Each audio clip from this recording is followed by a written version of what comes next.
This is a case of injury, chronic injury. এটা একটা injury case. ছেলেটা বয়স 10 বছর 12 বছর। এই ছেলেটা মোহাম্মদ নাম। বহুদিন বহু পুরাতন তার মানে পতনজনিত ব্যথা। আমার গাছ থেকে পড়ে গেছে, গাছ থেকে পড়েছে আর কি, বিল্ডিং ছাদের উপর থেকে পড়ে গেছে এবং প্রায় 20-25 ফিট উপর থেকে, দ্যাট মিনস গাছের থেকে সে পড়ে গেছে আরও 2 বছর আগে। ইদানিং এই একটা ঘটনা ঘটছে, এখন ব্যথা।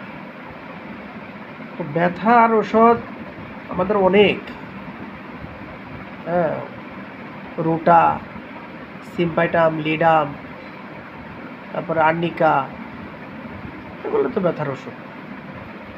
তো কখন কোন জায়গায় কোন মুহূর্তে কোন ওষুধ দিতে হবে সেটাই দেখার বিষয়। তাহলে এই ছেলেটা যে ইনজুরি হলো, তো ওই হিসাবে আর্নিকা দিতে চাই।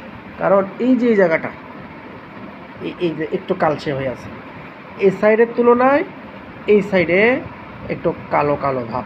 এই যেখানে আঘাত খাইছে এই আঘাতটা ফুলে আছে, একটু কালো কালো ভাব। এই যে আমি একটু চাপ দিল ব্যথার জন্য, ব্যথা, এই যে দেখেন ব্যথা করে, ব্যথা করে। আচ্ছা, এই যে সাম্প্রতি শেষে আঘাত খাইছে, এই একটা আঘাতও আছে, এই যে চামড়াটা চলে গেছে। এই যে এখানে যে আঘাত খাইছে, এই আঘাতের ব্যথা। তাহলে মাথায় যদি আঘাত হয়, সে রোগী যদি বেহুশ হয়ে যায় তাহলে ন্যাট্রাম সালফ। চোখে যদি আঘাত হয়, হ্যাঁ, তাহলে সিম্পাইটাম, ঠিক আছে।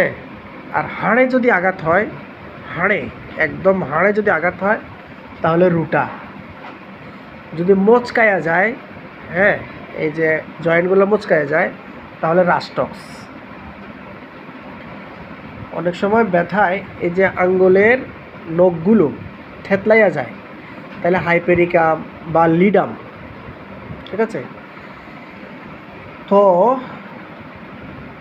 আমাদের এই রোগী মোহাম্মদ, তার ব্যথাটা ক্রনিক এবং সাম্প্রতিক, অ্যাকিউট এবং ক্রনিক দুটোই আছে। তাহলে আমরা তাকে প্রেসক্রিপশন করলাম, বসো,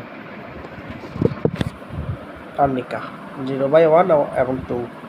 বাড়তি কিছু লিখলাম না আমি, জাস্ট সময় স্বল্পতার কারণে আমি আর্নিকা 0/1 এবং 2 তাকে প্রয়োগ করলাম। ওকে।